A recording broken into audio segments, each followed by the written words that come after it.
Rod Serling. You're listening to The Zero Hour. Rest your eyes.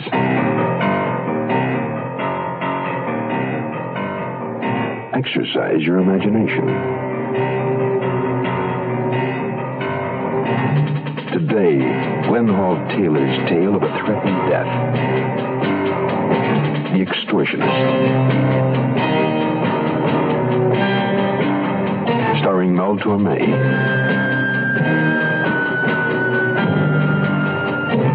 In a Mutual Broadcasting System presentation of The Zero Hour.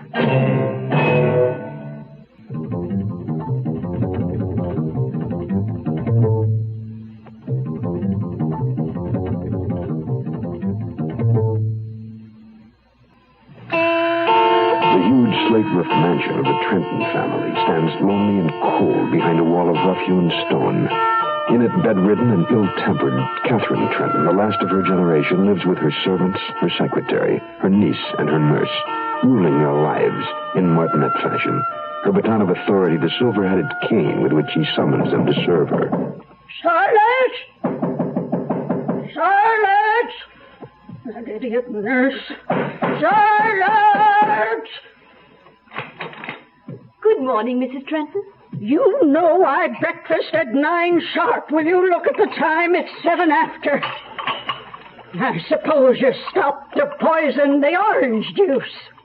You can't wait to get your greedy fingers on the money waiting for you in my will. I don't expect you to will me anything, Mrs. Trenton. And you know I'm leaving you money, all of you. Not because you deserve it, but because after I die, I don't want my private affairs dragged through the courts by a flock of vultures. Shall I pour your tea? Don't you always? You're a nurse. You probably know of some poisons that couldn't be detected in a cup of tea. I'm sure there are several. Well, stop the damn rapping and come in. And you, Charlotte, can stop glaring at me like that. Good morning, Mrs. Trenton. Morning, Charlotte. Good morning, Mr. Franklin. Will you hold the door open for me, please? I'm leaving. There you are. The postman left these, Mrs. Trenton. Well, never mind the mail. Jason, how long have you been my secretary? Almost 10 years. I'll bet you've skimmed off a goodly portion of my money during that time. If you really believe that, why don't you go to the police? Or why don't you? Don't press me too hard, Jason. Well, you may go now. We'll discuss the mail later. That's fine with me. However, this one letter I haven't opened it. It's marked confidential. But you're my confidential secretary. Open it. Very well. It's just that I hadn't wanted to without your permission. Well? It's a demand for money. An extortion letter. They threaten to kill you if you don't pay them $30,000 by noon tomorrow. Pay who $30,000? Who's going to kill me? There's no signature. The bills are to be small denomination, unmarked, and wrapped in newspaper. Also, it says, keep the police out. Mrs. Trenton, this is serious. Who'd want to threaten me? Here, let me see that note.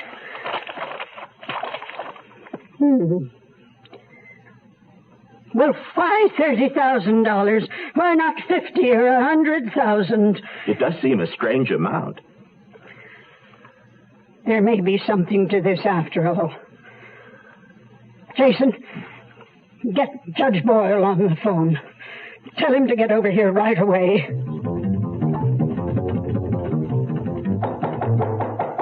Who is it? Jason, ma'am. Judge Boyle is here. Good.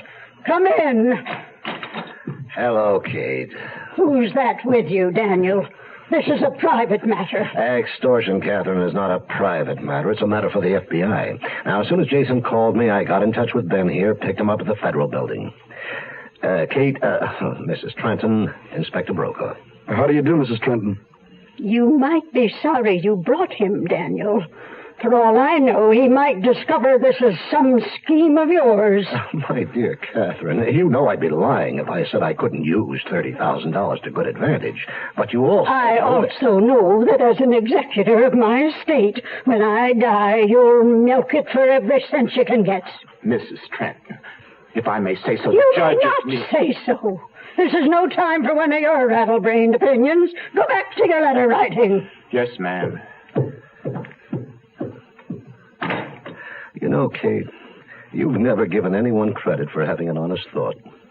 You know, you're so damn suspicious of everyone you've named your will that you fail to take this threat seriously. Mrs. Trenton, if this is a genuine extortion threat, you have until tomorrow to save your neck. Now, Dan brought me here hoping that I could help you save it. May I see the letter and the envelope it came in? Certainly. Here. Thank you. Can you make out that postmark? It's very faint. However, the zip code is legible. It was mailed locally. Well, the extortionist was smart enough to use a typewriter, but that doesn't exactly make him a genius. Every typewriter leaves evidence as clearly as handwriting or fingerprints. Tell me, Mrs. Trenton, who occupies this house besides yourself? There are the servants, my nurse, Charlotte Kaiser, my secretary, Jason Franklin, and Meredith. Meredith? Meredith Trenton, a niece. How old is she? 27. Do you support her? She eats and sleeps here. I give her an allowance for her other expenses. A generous one? Not generous enough, I'm afraid. I've had to pay off her gambling debts from time to time. Big ones? Mrs. Trenton? I'll answer that. Some have been big, some small. The last one was a big... Daniel, After the big one, Kate swore she'd never bail her out again. Interesting. Is she in town? I mean, is she available for questioning? She can usually be reached somewhere. What about boyfriends?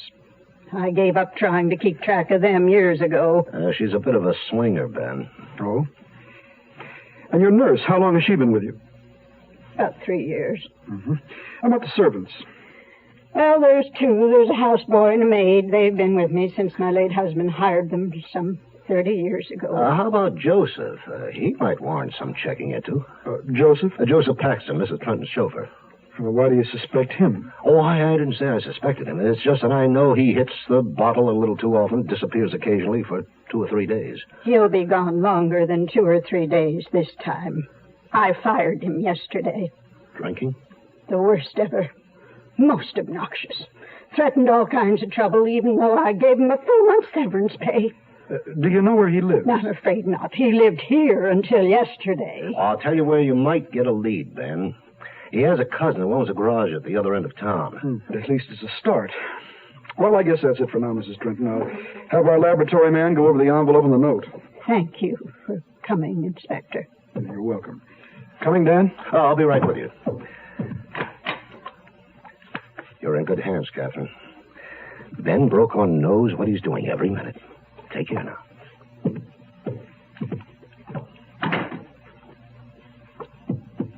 Charlotte! Charlotte! Charlotte! Oh, listen to her fizz. You know, she's been like that as long as I can remember. Yeah, she must have built up a big backlog of resentment. Practically anyone we've discussed might have been goaded into extortion or anything else for revenge. What's your next move, Ben? Well, as soon as I get back to the office, I'll see if we can round up that chauffeur.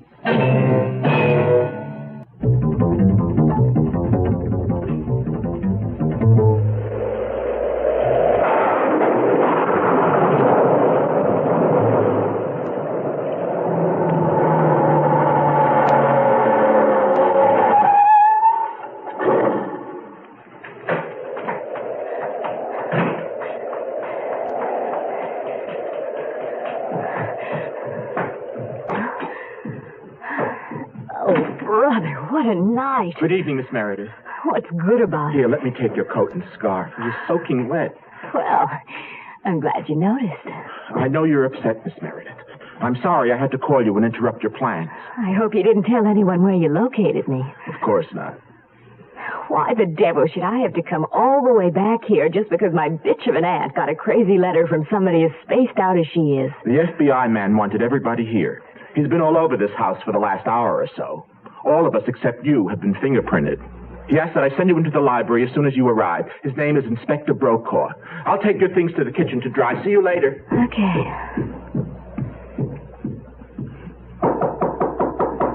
Come in. Hello, Judge. Jason says they want my fingerprints. It'll only take a moment. Now, just press your finger on this ink pad, please. Now, why don't you ask me if I've robbed any safes lately? I don't have to. If you had, you'd have paid off Nick.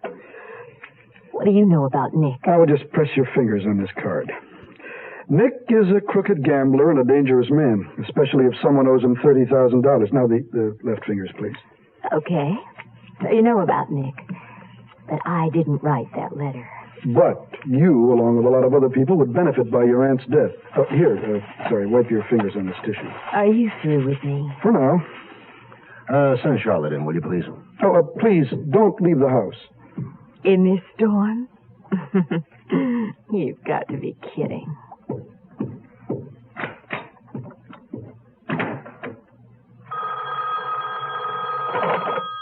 Inspector Brokaw speaking.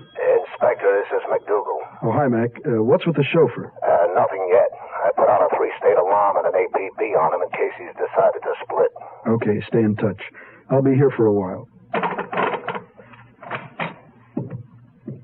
You wanted to see me? Yes. This is a sheet of your stationery, isn't it, Miss Kaiser?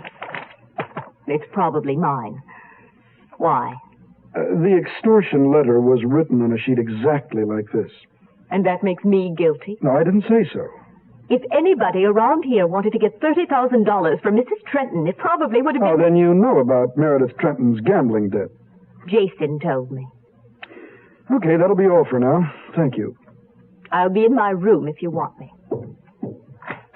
Oh, I'm sorry. Well, as long as you're interested enough to eavesdrop, Mr. Franklin, you might as well come in. Well, if I can be of help. It's just possible. Do you recognize the typing on this sheet of paper? I'm not sure. It seems to be the same style of type as that of the machine I use. Well, it should be. I typed this on your machine. I have a hunch the microscope will show that the typing on the extortion note will match this perfectly. Look, Inspector, I have no reason to extort money from Mrs. Trenton. I'm well paid, and she's told me she's been very generous to me in her will. You know something, Dan? What? I'm beginning to think that whoever wrote this letter... Oh, my goodness. Mrs. Trenton, what's going on? Oh, come on!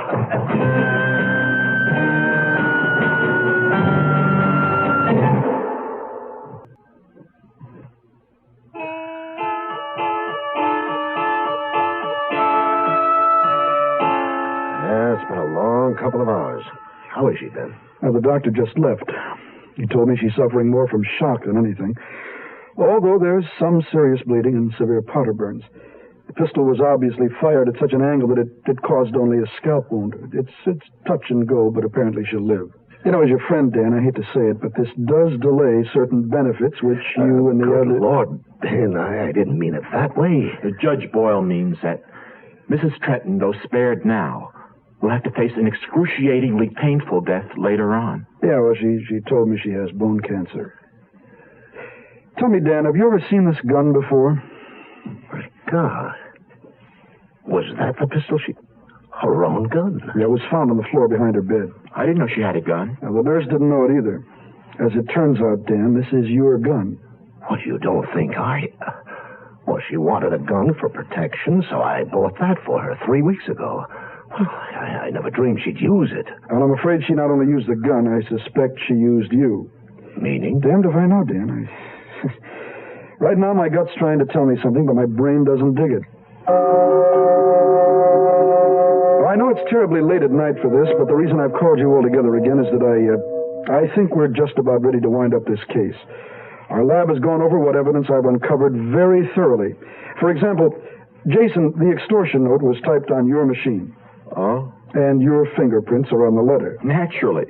I handled it to open it and to read it to Mrs. Trenton. And Nurse Kaiser, your prints were not found on the note, but there were traces of fuzz from lavender suede gloves. I don't even own a pair of gloves, any color. And Mrs. Trenton was shot with a gun registered to Judge Boyle, but his fingerprints weren't on it. And in running a check on Miss Meredith's gambling friend Nick, we learned that she's in hock to him for exactly $30,000.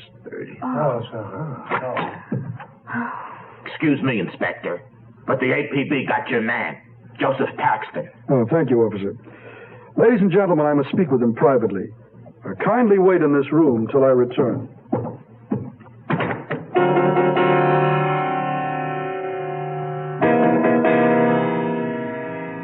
I think we have this just about cleared up.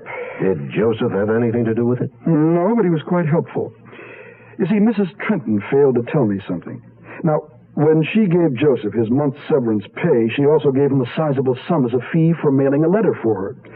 A letter addressed to herself. I don't understand. That's right. She wore lavender suede gloves, which incidentally I just located in her room. The letter was posted downtown.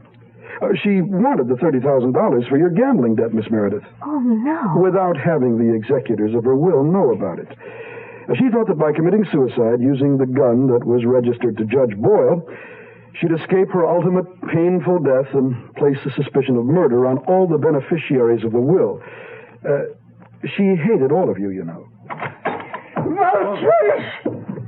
Carry on! Yes, I did it. And the only regret I have is it didn't work. And when I do die, I hope my money takes you all to hell. Oh, Mrs. Trenton! Mrs. Trenton!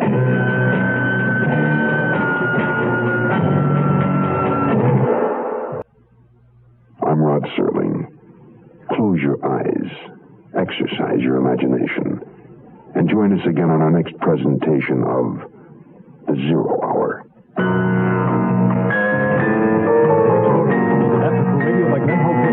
El Tomé was heard as Inspector Brooks. Featured in the cast were Peggy Weber, Lou Krugman, Julie Bennett, and Martin Campbell. Zero Hour, created by J.M. Folks, directed by Don Hill, is produced in Hollywood. Mutual Broadcasting System by Radio Productions Incorporated. Music composed and conducted by Stanley D. Hoffman. Rochelle Sherman, associate producer. This has been a presentation of the Mutual Broadcasting System.